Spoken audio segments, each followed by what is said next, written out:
Lok Sabha vote শেষ হতেই কড়া হাতে প্রশাসনের রাশ ধরলেন মুখ্যমন্ত্রী। রাজ্যে পুরসভাগুলিকে কাজের হিসেবে মার্কশিট দিলেন মমতা। শিলিগুড়ি পুরসভার পারফরমেন্সে মোটেই খুশি নন তিনি।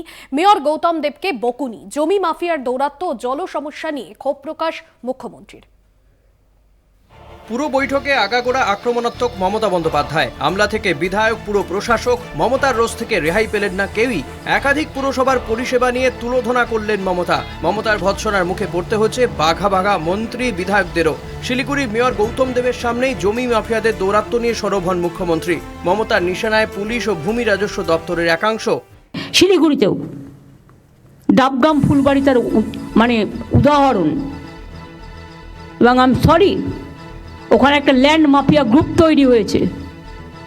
তারা গভর্নমেন্টের সব জমি কাওয়াখালি থেকে শুরু করে বিক্রি করে দিচ্ছে। এটা নিয়ে আমি অলরেডি তদন্তের নির্দেশ দিয়েছি।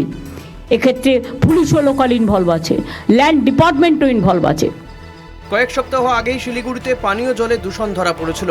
জলের পাউচে দেদার কালোবাজারিও শুরু হয়। পরিস্থিতি এমন জায়গায় পৌঁছে যায় যে মেয়র গৌতম দেব শিলিগুড়িবাসীকে 3 দিন পুরসভার জল খেতে নিষেধ করেন।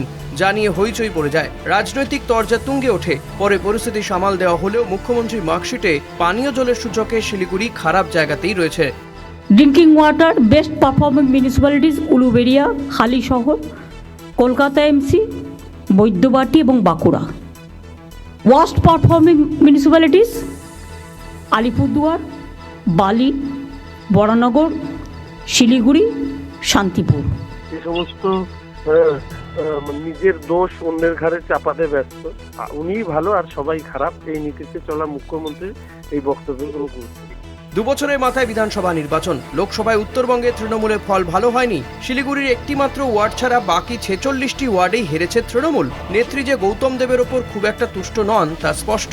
এদিন গৌতম দেবকে দাঁড় করিয়ে মমতার কড়া বার্তা সেটাই পরিষ্কার করে দিয়েছে। লোকসভায় ভালো ফল হলেও রাজ্যের 8 জন মন্ত্রী তাদের বিধানসভায় লিড দিতে পারেননি। শিলিগুড়ি, কলকাতার একাধিক ওয়ার্ডে ভরাডুবি।